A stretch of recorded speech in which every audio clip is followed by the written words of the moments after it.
최근 8년 동안 중국과 미국이 전쟁을 했어요. 네. 4월 22일에 중국이 히토류 수출 금지를 내려요. 이제 반도체, 첨단 산업 이런 거를 이제 우리가 국산화하자. 이런 일이 이제 중국에 최근 7년간 벌어졌고 지금 이게 브릭스 진영하고 G7 진영의 갈등을 보여주는 이제 대표적인 사례가 아닌가 싶습니다. 중국 경제에 대해서 조금 더 집중적으로 말씀해 보겠습니다. 최근에 이제 중국 부동산 위기가 이제 리먼 브라더스 사태, 제2의 리먼 브라더스 사태를 현상을 가지고 오는 것 아니냐 이런 이제 우려도 있는데 중국 정부에서는 이 문제를 얼마나 심각하게 보고 있고 또 이걸 해결하기 위해서 또 어떤 수단을 동원하고 있는지 또 미래는 어떻게 전망하시는지까지 한번 들어보겠습니다. 첫 번째 중국 부동산 위기는 과장돼 있다. 그래서 그게 이제 최근 4년 동안에 중국의 부동산 위기 때문에 중국 경제가 망한다는 얘기는 우리나라의 언론 유튜브에 넘쳐났죠. 많이 들었습니다. 근데 지금 중국이 망했냐 그렇잖아요. 네. 그리고 최근에는 2021년에 보도났던 헝다 부동산이라는 2016년에 중국에서 이제 1등했던 회사가 부도 처리됐어요. 네. 그러면 줄줄이 부도 처리가 돼야 되는데 멀쩡해요. 그리고 중국 주가는 지금 사상 최고치를 최근 10년 내 최고치를 경신하고 있고 이게 무슨 의미냐면 1등이 부도났다고 그래가지고 그 업계 전체가 부도났냐 이렇게 보는 게 패착인데 우리는 그렇게 인지를 한 겁니다. 그래서 우리도 마찬가지지만 대우건설 부도났잖아요. 근데 그렇다고 해서 삼성건설, 현대건설, LG건설이 부도났냐? 이거를 우리는 이제 그건 멀쩡해. 그런데 중국은 1등이 부도나면 나머지 다 죽었다? 이렇게 본 게 이제 중국 부동산 위기론을 너무 과장하게 된 이유 중에 하나고. 네. 두 번째는 이제 중국은 부동산이 미국이나 이런 데처럼 파생상품이 없어요. 서브프라임 모기지 같은 이런 게 없고 그냥 부동산 대출해주고 못 갚으면 은행이 압류 잡는 이런 거예요. 경매 들어가는. 그러다 보니까 금융시장의 충격이 그 회사 부도로 끝나는 것이지 금융위기로 올 가능성이 낮고 이제 또 하나 더 짚자고 하면 중국은요 모든 은행이 국가은행입니다. 우리가 알고 있는 공산은행, 건설은행 이런 게 전부 국가은행이에요. 국가가 부도나지 않는 한 중국은행은 부도나기 어렵다. 그런데 이거를 우리가 이제 소위 말하는 금융 시스템의 차이를 이해를 못하는 거죠. 지금 중국의 부동산은 이제 정부가 2021년부터 공동구입을 하면서 이제 내리 3년 반 동안 규제를 하는 바람에 이제 정부가 일으킨 부동산 경기 침체예요. 그래서 결자 해지를 해야 되는데 정부가 작년 9월에 모든 부동산 규제 다 폈습니다. 그리고 이제 경기 부양을 나섰는데 그럼 부양하면 바로 왜 안 올라가냐 하는 건데 우리도 그렇지만 주식이나 부동산은 이게 올라간다고 그러면 다 달려들지만 빠졌다 그러면 아무도 없는 거죠. 네. 그래서 중국이 3년 반 거의 4년 가까이 이 부동산에 하락했기 때문에 더 빠지지 않을까 하는 우려가 있어요. 그래서 중국의 부동산 문제는 중국 정부가 푼다. 그래서 민간기업이 뭘 하는 게 아니고 그래서 중국은 전 세계에서 어떻게 보면 정부 입김이 가장 센 나라이기 때문에 네. 아마 금년 하반기, 내년 상반기 그 정도면 부동산에서의 새로운 시각이 나올 것 같아요.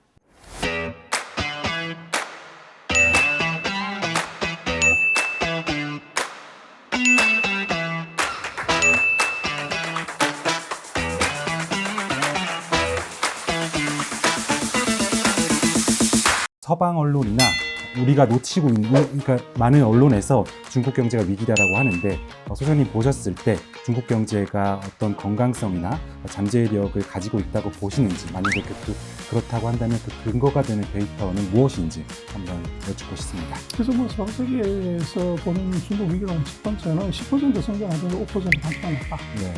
그래서 큰일 났다 이렇게 얘기를 하는 것이 하나가 있고 그렇죠. 그다음에 내수 경기가 안 좋다. 이제 이렇게 얘기를 하는데 이거 둘 다 맞는 말이에요. 그러나 그 중국 자체를 놓고 보면 맞지만 상대 비교를 하면 어떻게 되느냐. 이건 좀 다른 스토리가 있는데 아까도 말씀드렸지만 전 세계 GDP 성장률이 한 3%인데요. 근데 중국은 나보다 최악이라고 하는데 5%. 과거의 두 자릿수 성장에 비해서 한 자릿수의 낮은 쪽으로 가고 있다는 것이 이제 위기라고 보는 거죠. 중국 자체로는 뭐지만 상대적으로 비교해 보면 그렇게 이제 나라가 망할 정도 위기는 아니다. 이제 이렇게 봐야 될 것 같고 그 R&D나 과학기술 또 어떻게 보면 첨단 산업에는 내수가 좋든 나쁘든 재정이 어떻게 되든 상관없이 계속적으로 투자를 하는 겁니다. 이게 이제 무서운 건데 지금 중국이 신에너지 자동차, 태양광, 배터리 이거는 전 세계를 다 완전히 쓸어버렸다, 석관한단 말이에요. 예. 그래서 시장 점유율이 얼마냐면 75%에서 90%예요. 네. 그래서 이게 이제 왜 그러냐 보면 중국이 첫 번째는 R&D가 이게 미국 다음으로 많이 해요. 흑자를 엄청 그렇죠. 근데 이거 우리가 이제 감안하지 않기 때문에 그렇고, 그리고 그 R&D는 연구원이 얼마냐고 그러면 전 세계 뭐 최대 530만 원. 그리고 두 번째는 그러면 이제 제조업은 미국은 지금 제조업이 없어서 유치한다고 하는데 제조업이 어떻게 되냐면 2010년 이후로 중국이 넘버 2가 되면서 제조업에서 세계 1등을 한 번도 놓친 적이 없어요. 그리고 외환이 빵 끊어가지고 우리 IMF가 외국에 지불할 돈이 없었던 문제가 되잖아요. 근데 중국은 이제 외환 보유가 3조 2천억 달러. 이거는 전 세계 외환 보유고 28%를 중국이 지금 갖고 있어요. 야, 네. 그리고 작년에 미국하고 중국이 지금 무역 전쟁한다고 싸우고 있지만 작년에 중국이 미국한테서 얼마 흑자를 냈냐면 대충 3,500억 불. 중국 기준으로 3,500, 미국으로 2,900. 흑자 그렇게 났고 작년 연간으로 중국이 무역 흑자가 9,000억 불 났어요. 그 1조 달러가 무역 흑자가 났어요. 근데 이런 나라가 부동할 수 있냐는 거죠, 구조적으로. 이게 팩트나 수치를 이제 보지 않는 것? 근데 그걸로 체크를 해보면은 이제 상대적으로 다른 나라, 특히 한국하고 비교해 봤을 때 이제 비교가 되지 않는 이제 그런 강함이 있다는 거죠. 근데 그 강함을, 그 강화를 해버리면 실수한다.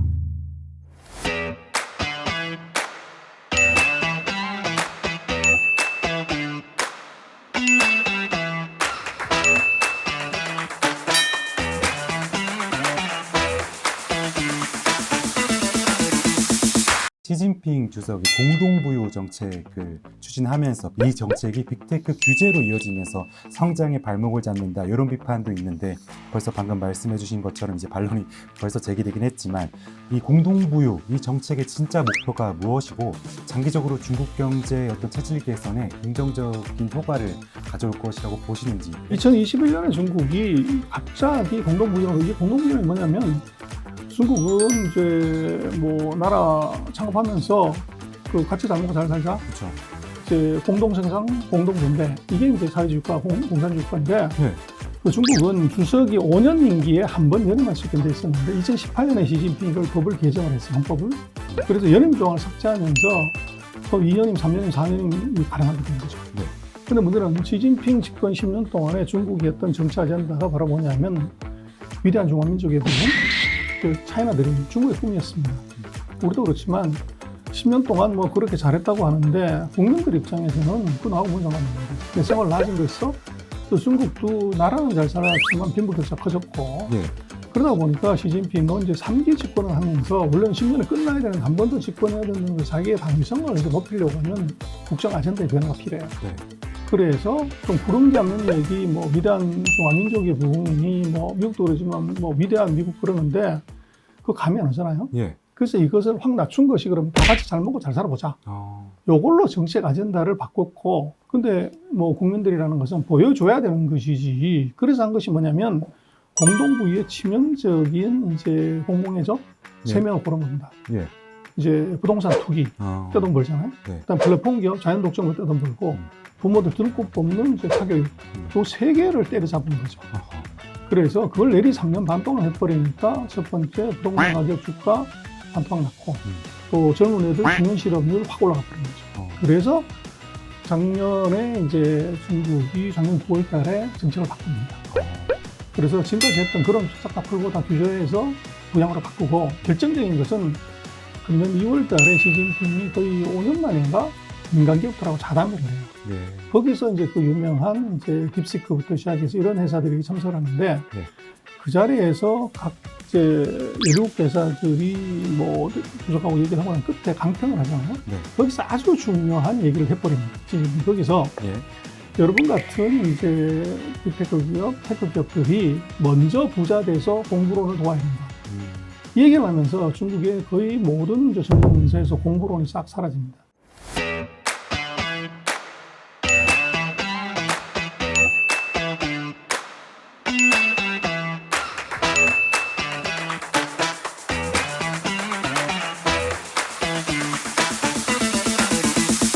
중국 인구에 대해서 얘기를 좀 해보면 이런 분석도 있습니다. 중국 인구 감소가 장기적인 이제 성장 잠재력을 훼손할 것이다. 이런 우려가 있는데 소장님께서는 인구 보너스의 시대가 가고 매년 한 해마다 약 1,200만 명의 대졸자가 나오는 인재 보너스의 시대가 오고 있다 이렇게 강조하셨는데 이 구조적 전환이 중국 경제에는 어떤 의미인지. 중국이 지금 1년에 대학생이 금년에 1222만 명이 나와요. 네. 이게 어느 정도냐면 우리나라 인구의 거의 뭐 4분의 1이고 우리가 1년에 한 60만 정도 대졸자가 나오는데 그거 20년 길렀던 인력들이 1년에 나온다는 거죠.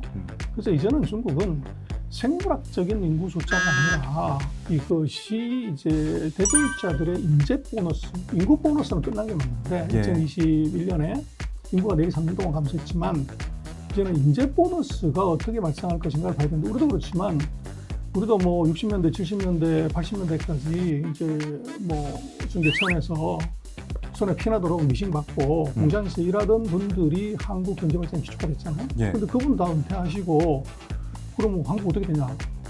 근데 반도체를 만들고 핸드폰을 만들고 자동차를 만들고 전기차를 만들어서 그 세계를 올라가게 하는데 그 비결은 바로 대졸자죠. 그래서 우리도 보면 인구가 늘지 않는데도 우리가 세계 13번째 큰 강한 나라, 중요한 산업에서 세계 1을 하는 이유는 바로 인재 보너스죠. 대졸자가 뭘 했냐는 건데 근데 그 대졸자가 중국도 이제는 이게 농민공이 아니라 예. 2억 9천만 명의 농민공이 아니라 1억 9천만 명의 대졸자들이 만들어내는 부와 가치 신산업 이게 중요하다는 거예요. 그래서 우리가 결국은 한국의 뭐 성장은 대졸자들이 끈다고 봐야 되는데 네. 중국은 우리의 20배 되는 대졸자들이 매년 쏟아져 나온다는 것 이거는 이제 안 보고서 생물학적 인구가 줄어든다는 것 이것만 갖고서 보게 되면 이건 쉽지 않은 겁니다. 아하.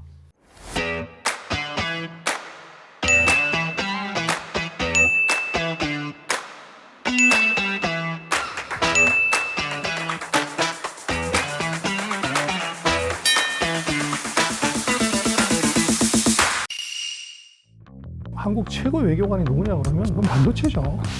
그래서 한국 같은 경우는 정말로 천을 타고났어요. 미국하고 중국 둘 다 한테 필수 협력자에 사실 위치에 있어요.